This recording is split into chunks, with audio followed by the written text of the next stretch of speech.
So today I'm gonna just take you through on how to create a workflow that submits and retrieve data from our external API, then sync it to HubSpot using make.com. So without wasting your time, let me take you through. So as you know, the first thing is to create the scenario in make.com. And then after you've created the scenario, you have to add this module. It's called, yeah. So the first thing you have to do is to create this module, the HTTP, so that you can be able to get that API. So this is the API that you're gonna be using to retrieve data.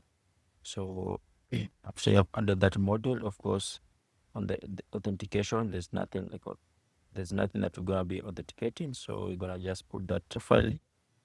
So if I was to go on that API, we'll be able to see that this is a JSON file. So this is the data that we're gonna be grabbing. Maybe we might grab the description, also a bit, maybe the title, maybe, and also maybe the image, and many more. Then after that, you have to choose get as the method. Then you have to add the headers. The first header is accept header, and also the value should be application JSON. Then after that, the other module you have to add is called Iterator. So Iterator helps us to separate the data into sections. Then after I've added it, you have to choose the value of it. On this one, our value was this one, blocks. Then after that, you have to add another mode. This one now is for posting the data on the HubSpot. So on the authentication, there's no authentication that you need. But now here on the URL, this one is gonna change. So now this one is gonna be the database that you created on the HubSpot. So you have to copy that database and then you paste it here. Then in your method, you have to choose post. And then you have to add a bit of some headers, that is version.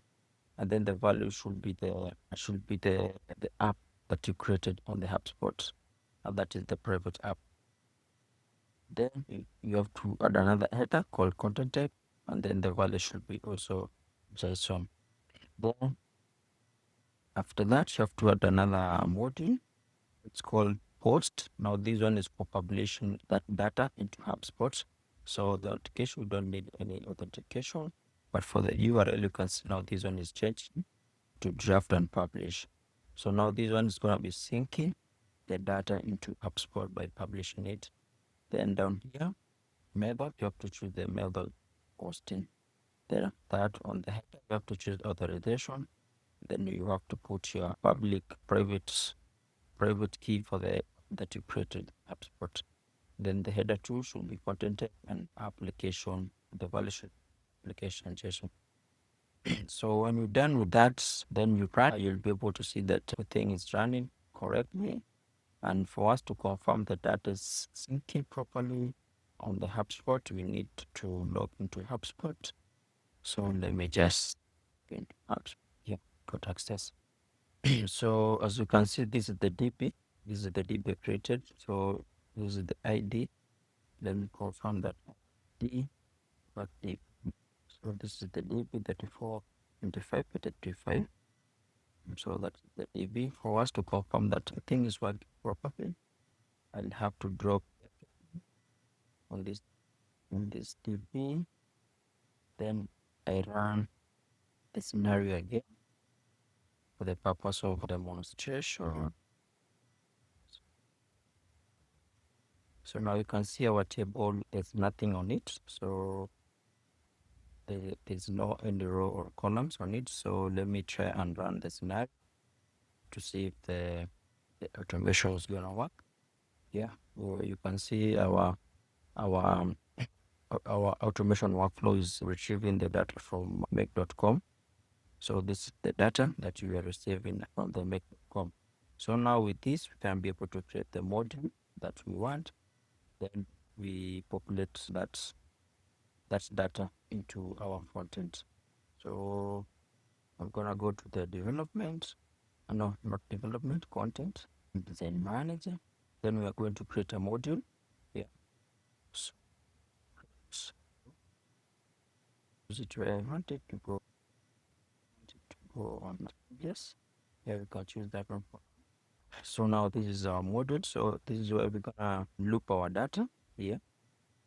And then after that, we're gonna position it where we want it on our page. So for the loop, we can use just a simple code. Let me just here. So this is the loop that we're gonna be using. As you can see, this is our DB. Then here we're gonna grab in the four items first on our DB. So after you've done that, you just have to click publish. Then now you go to your page where you want to position data, then website. Then for example, let me say I want to put that data on our homepage. So click on homepage. Then let me say, for example, I want that data here. This. Say we want to put it somewhere here. So I'll have to come here, click add. Then I look for that model that I created. Now this is it. Then I drag it and drag it here. Yeah, you can see our blog posts are being rendered here on our page. So this is the blog post 1, blog post 2, blog post 3. Then I can click publish. Then after that, I'll click on this to view. Yeah, as you can see, this is our data that is being retrieved from HubSpot. So that's how you do it. Thank you so much.